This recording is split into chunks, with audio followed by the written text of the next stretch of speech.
तो दोस्तों आज हमारे साथ टॉक विद फिल के पॉडकास्ट में हैं सचिन साहित्य, जो कि एक यूपीएससी एस्पायरेंट है और साथ में एक बहुत बेहतरीन पोएट है। कितना मजेदार कॉम्बिनेशन है, राइट? एक यूपीएससी एस्पायरेंट और साथ में एक पोएट। तो ज्यादातर मुझे लगता है कि यूपीएससी एस्पायरेंट है तो करंट अफेयर्स पढ़ रहे हैं, सोशल इश्यूज पढ़ रहे हैं, तो पोइट्री भी सोशल इश्यूज पे ही करते होंगे।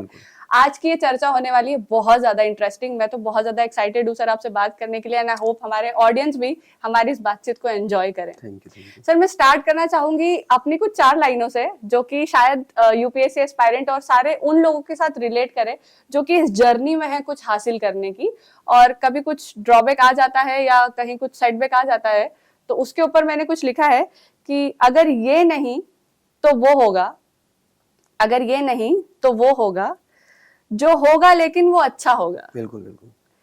फिक्र ना कर, नहीं है अगर कुछ तेरे मन का तो फिक्र ना कर, जो तेरे लिए बेहतरीन होगा उसने वही लिखा होगा। अरे वाह अरे वाह, बहुत अच्छा। आई थिंक आपने रिलेट किया होगा सर। हाँ। तो मैं आपसे बात करूंगी सबसे पहले तो यूपीएससी के बारे में। आपको अपने अंदर कुछ ऐसे लगा लीडरशिप क्वालिटी या एज ए यूपीएससी एस्पायरेंट? मैं आपको बताता हूँ कि मैं 6-7 क्लास में था, तो मेरे मैथ में नंबर बहुत कम आए हुए थे।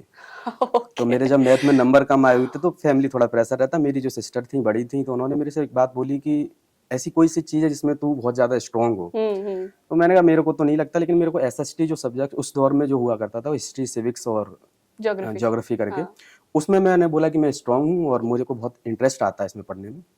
तो फिर उन्होंने मेरे को एक बात बोली थी कि अगर इस लाइन में तेरे को जाना है तो तेरे लिए फिर एक जॉब है कि अगर तू आईएएस की तैयारी करे। तो उस रोज के बाद कोई मुझसे पूछता भी था कि व्हाट इज योर एम, तो मैं कहता था आईएएस बनना है, बस यही था।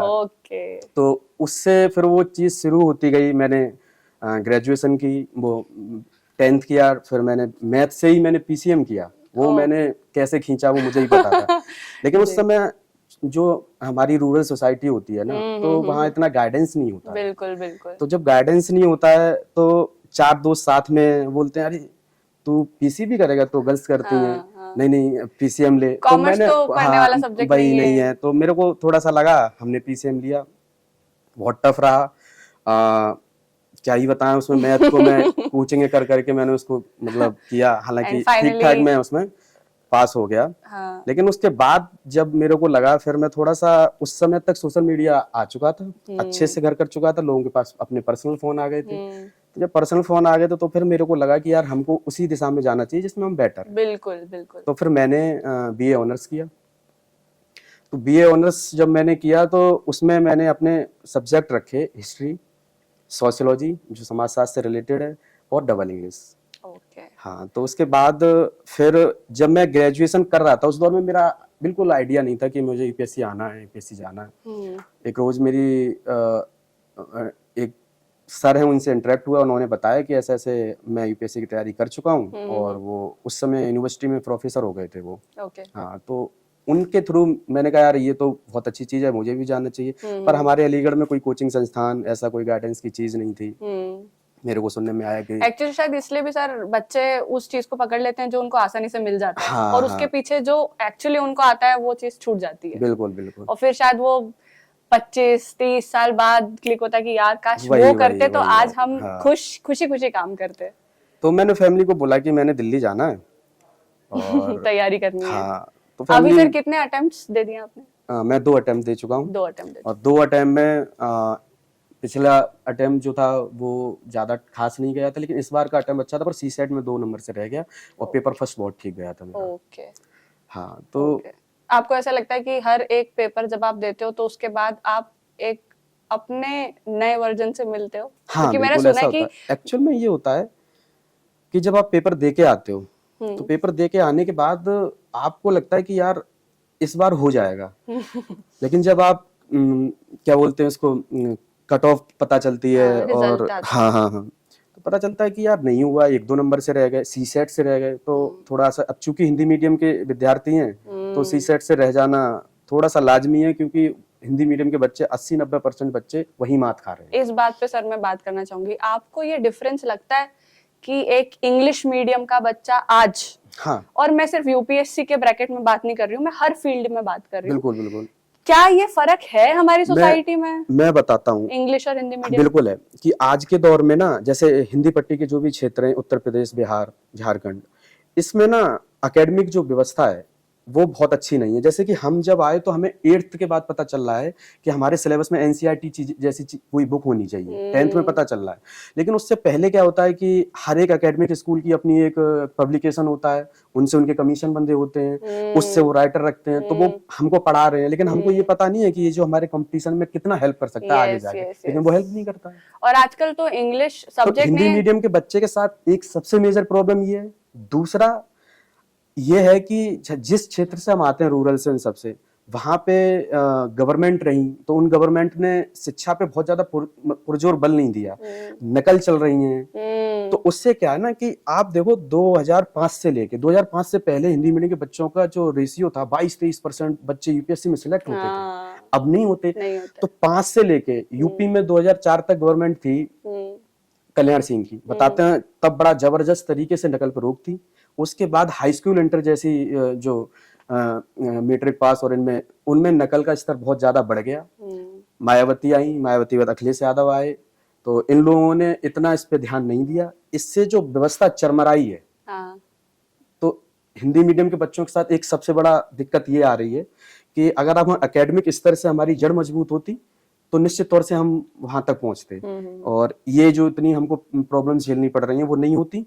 दूसरा, जब बच्चा कोचिंग के लिए यहाँ आता है तो कोचिंग के लिए क्या है कि जैसे आजकल कोचिंग में बहुत बड़ा स्कैम चला रहे हैं, फैंसी। उन्होंने पूरी पश्चिम दुनिया का मॉडल अपना रखा है। क्या करते हैं वो लोग कि एक सुंदर सी महिला बैठाएंगे रिसेप्शन पे, और जो बच्चा गांव में रह रहा है उसको इवन अपने पड़ोसी जो अच्छे हमसे फैमिली के ऊपर, वो लोग वैल्यू नहीं देते, और वहां पे जब वो जाता है, वो अच्छी ऐसी उनकी एक हल्की मुस्कुराहट, और वो पूछेंगे आपसे कि आप क्या करते हैं, आप बताएं अपने बारे में थोड़ा सा, आपके पिताजी क्या करते हैं। उनको लगता है कि हमसे कोई पूछ रहा है। हाँ, तो पहली चीज तो उनको ये लगता है कि यार कोई इतने अच्छे तरीके से पहली दफा हमसे बोला, हमको मिल रहा है। हाँ वही।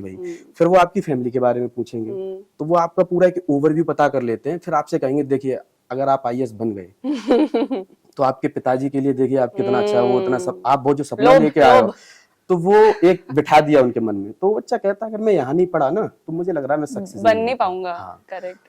मैं तो वही आपसे नेक्स्ट पूछने वाली थी। मार्केटिंग एक इस तरह से ब्रेन वॉश कर रही है कि हाँ, कि बच्चे जो है आ रहे हैं। इससे पहले भी मैं आपको बता रहा हूँ कि 2000 के दशक से पहले यूपीएससी में इतनी वैकेंसी आती थी, ऑब्वियसली।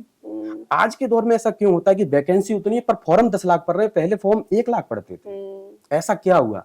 ऐसा हुआ कि मार्केटिंग कर दी गई। आप देखो कोई आईएएस सिलेक्ट होता है, ब्रांड बना दिया जाता है, रील्स चल रही है उसके नाम की। कोई टीचर बना, उसकी रील्स आ रही है। अरे आप शिक्षक हैं, तो जब शिक्षक है तो रील्स का तो योगदान होना ही नहीं चाहिए। बिल्कुल बिल्कुल सर। समाज आपको आइडल मान रहा है। मैं इसी पे आ रही थी कि जो हमारी सोसाइटी है उसमें इंग्लिश हिंदी मीडियम तो है ही, प्लस एक सरकारी स्कूल से पढ़ा हुआ बच्चा, एक प्राइवेट स्कूल से बच्चा पढ़ा हुआ, और कॉन्वेंट स्कूल से पढ़ा हुआ बच्चा, इवन और आजकल तो पता नहीं बड़े बड़े से स्कूल है, सेलिब्रिटी वाले स्कूल है, उन बच्चों में भी फर्क है। जबकि मुझे ऐसा लगता है कि एजुकेशन शुड बी सेम। बिल्कुल, वो फर्क नहीं आना चाहिए ना। अगर एक गरीब उसको आजकल, खैर मैं बोलूंगी कि अब वो हो रहा है कि गरीब बच्चों को भी समान तौर से एजुकेशन मिल रहा है, तो वो सब चल रहा है। एंड आई होप कि इंफॉर्मेशन टेक्नोलॉजी का आ गई है, ये सबके हाथ में मोबाइल फोन है। सबसे अच्छी चीज है कि हमारे और आपके फोन में, मतलब मोबाइल फोन है हमारे और आपके हाथ में। हाँ। और हर आदमी आज के दौर में एक तरह का रिपोर्टर है। बिल्कुल बिल्कुल। आपको कोई खबर पता चलती है, आप तुरंत उसको वायरल कर सकते हैं। पल भर में आपको पता चला कि देश में कोई ये घटना घटे तो तुरंत आपके फोन में होगी, चाहे वो सही हो चाहे वो गलत हो। हम सोचते भी नहीं कि ये पता तो लगा लूं पहले कि ये फेक भी है। अब न्यूज दो तरह की चलने लगी, फेक और रियल। और फेक रियल में अब हमको ये नहीं पता है कि जो चीज है वो ऑथेंटिक है भी या नहीं है, लेकिन हम उस पर चल रहे हैं, फॉरवर्ड कर रहे हैं बस उसको। बिल्कुल सही है सर, क्योंकि हमारे जो देखने वाले हैं उनमें से हो सकता है बहुत सारे लोग यूपीएससी एस्पायरेंट हो, तो मैं कुछ ऐसे ऑथर्स जिनको आप पढ़ते हैं। हाँ बिल्कुल। यूपीएससी के लिए अगर आप पूछना चाह रहे हैं तो बहुत अच्छे ऑथर है। अगर आप पॉलिटी के लिए पढ़ना चाहते हैं तो लक्ष्मीकांत, मुझे लगता है हर बच्चे के लिए मस्ट है। और उसमें एक ही ऑथर नहीं कि आप लक्ष्मीकांत पढ़िए, सुभाष कश्यप पढ़ सकते हैं, बहुत अच्छे हैं। और अगर हिस्ट्री के लिए पढ़ना चाह रहे हैं तो हिस्ट्री के हमारे एएमयू के बहुत अच्छे प्रोफेसर हैं, इरफान हबीब, रोमिला थापर जो दिल्ली यूनिवर्सिटी से हैं, और जावेद हबीब उनका मतलब लड़का है, वो भी बहुत अच्छा, बड़े हिस्टोरियन है वो लोग। अच्छा। हाँ, इकोनॉमिक्स पे जो है रामेश्वर अच्छी क्लासेस भी हैं उनकी, मृणाल की बहुत अच्छा वो है, उनकी खुद के अपने नोट्स भी हैं, उनकी खुद की बुक्स भी हैं, उस पे आप अच्छे काम कर सकते हैं। मैं तो फिलहाल उसी को फॉलो कर रहा हूँ। ओके। हाँ, एथिक्स पे एक बुक आती है जो उस पे लेक्सिकन की बुक है, बहुत अच्छी है। और बहुत से जो लोग सिलेक्ट हो जा रहे हैं, तो वो लोग अपना बुक निकालते हैं, तो वो भी बच्चे को ये है कि, पर ये जो चीज मैं आपको बता रहा हूँ ये बेसिक्स बुक्स हैं, इन बुक्स को पढ़ के ही आपको जाना ही पड़ेगा वहां तक, तो वो एक रास्ता है। और जैसे ना कभी कभी बहुत ज्यादा सिलेबस हम पढ़ते रहते हैं तो कभी कभी मन बोर हो जाता है बहुत सिलेबस पढ़ने के बाद, तब लगता है कुछ ऐसी चीज पढ़ी जाए इंटरेस्टिंग जो हो, कुछ नया हो, कुछ अलग हो। जैसे कुछ लोग मोटिवेशन के लिए पढ़ते हैं, कुछ लोग कोई नोवेल पढ़ना चाहते हैं जो मतलब थोड़ा सा सिलेबस से बिल्कुल अलग हो, कहानी नुमा हो, और उसको अच्छे से पढ़ा जाए।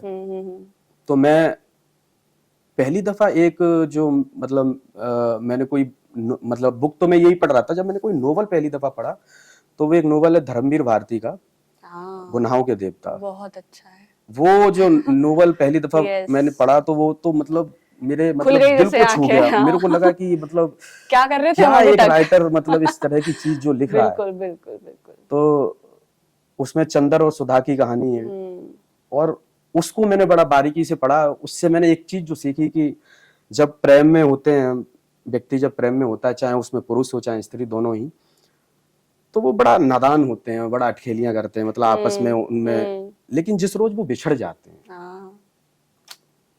तो वो जो उनके अंदर फिर उसके बाद जो सादगी आती है। सर इस पे आपकी लिखी हुई कुछ लाइनें हो जाएंगी तो थोड़ा और मजा आ जाएगा। हाँ, मैं इस पे लिखी हुई ये बता सकता हूँ कि फिलहाल मैं मतलब याद नहीं कर पा रहा हूँ, लेकिन मैं आपको थोड़ा सा देर में सुनाता हूँ, इस पे सुना। ठीक।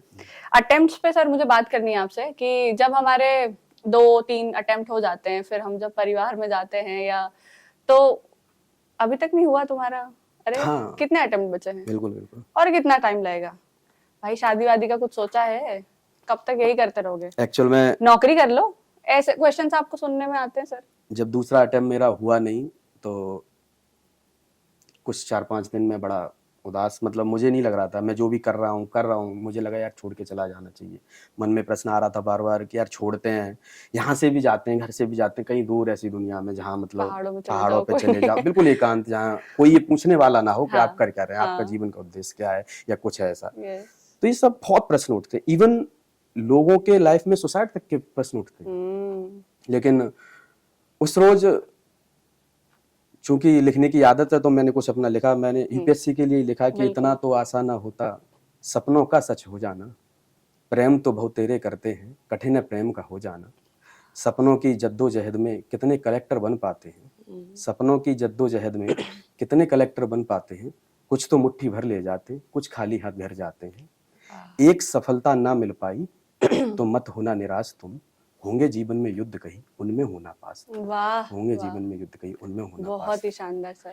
शायद मैं अब आपके नाम पे गौर कर पा रही हूँ कि यहीं से आपका नाम शायद सचिन साहित्य कुछ बन के आ रहा है कि आप साहित्य के इतने करीब हैं, और यहीं से शायद आपकी पोइट्री की शुरुआत हुई है, मुझे लग रहा है। यूपीएससी एस्पायरेंट के साथ साथ आप एक पोएट भी हैं। ये जो है इसके पीछे एक छोटी सी कहानी है कि मैं 2014-19 दिसंबर किसी के साथ रिलेशनशिप में आया, और आप जब रिलेशनशिप में होते हैं आपको इतना बहुत मैच्योर नहीं होते, पता ही नहीं होती हैं चीजें। ठीक है, लोग मिल जाते हैं, हमें तो 2-3 साल मतलब फ्रेंडशिप थी, बस हमें लगता है वो बंदा हमें पसंद आ रहा है, उसको भी पता ही नहीं था कि बंदा मुझे पसंद करता है। कुछ एक दो साल बाद जब उसको ये बात पता चली कि ये बंदा मुझे पसंद कर रहा है, अच्छा पसंद वो भी कर रही है पर वो भी कह नहीं पा रही है, हम भी कह नहीं पा रहे हैं। वो इस पे फिर मैंने एक अपना एक लिखा है कि सदा जगत में दो प्रेमी न मिलते, मगर सदा दो दिल मिल रहे हैं, ये कैसी कसम कस है भगवन, न वो मिल रहे हैं न हम मिल रहे हैं। वाह वाह वाह।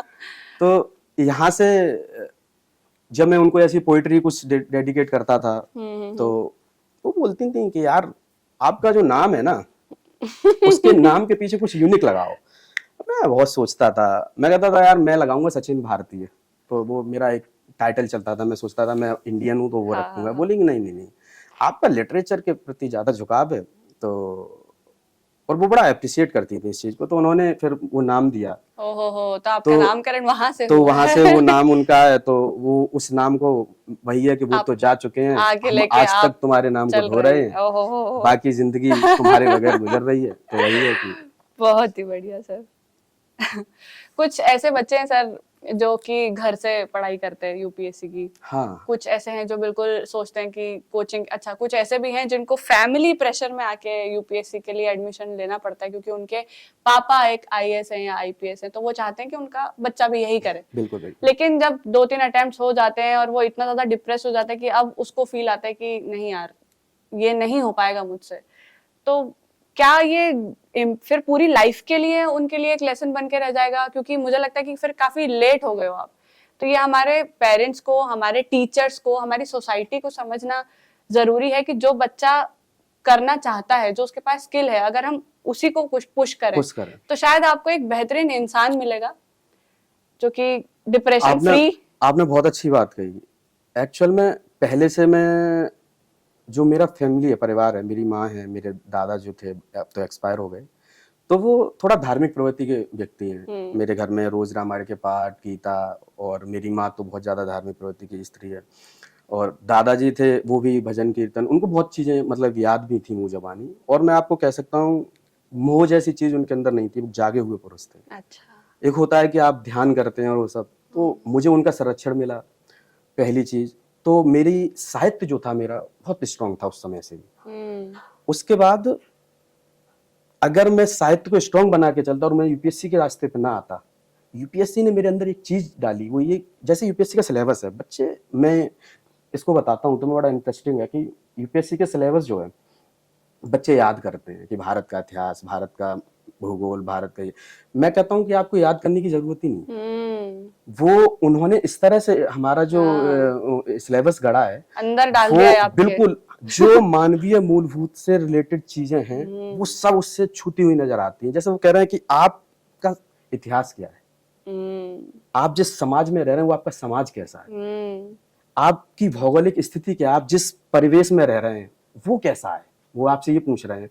बोल रहे हैं कि आप हम भारत जैसे रह रहे हैं, यहाँ ट्रॉपिकल रीजन है, तो आपको पता होना चाहिए कर्क रेखा जा रही है साउथ में, वहाँ की कैसी स्थिति है, हम नॉर्थ ईस्ट में रह रहे हैं या फिर हम नॉर्थ इंडियन है, तो वो आपको पता है। मतलब आप उसको बुक के जैसा मत पढ़ो, बस आपको उसको समझना है। हाँ। फिर वो जो कह रहे हैं कि आप पर जो शासन कर रहे हैं, पेपर सेकंड में आ जाता है कि आप पे जो शासन कर रहे हैं, वो कह रहे हैं भारतीय राजनीति, तो किस तरह से लोग आप पे शासन कर रहे हैं, आपके यहाँ कैसी गवर्नेंस है, गुड है, बैड है, और दुनिया से, पड़ोसी देशों से आपके क्या संबंध है, दुनिया से आपके कैसे संबंध है, वो भाई कि हम अपने घर में हैं, हमारे घर में कैसे संबंध है, हमारे पड़ोसियों से कैसे संबंध है, वो सारी चीजें। फिर वो पूछ रहे हैं आपकी अर्थव्यवस्था कैसी है, पेपर थर्ड में वो कह रहे हैं आप टेक्नोलॉजी की दुनिया में कितने आगे हैं, कितने पीछे हैं, कौन कितना आगे, कौन पीछे। मतलब यूपीएससी कोई एग्जाम या कोर्स नहीं है, वो जीवन जीने की शैली है। वो उन्होंने कोई चीज छोड़ी ही नहीं है उसमें।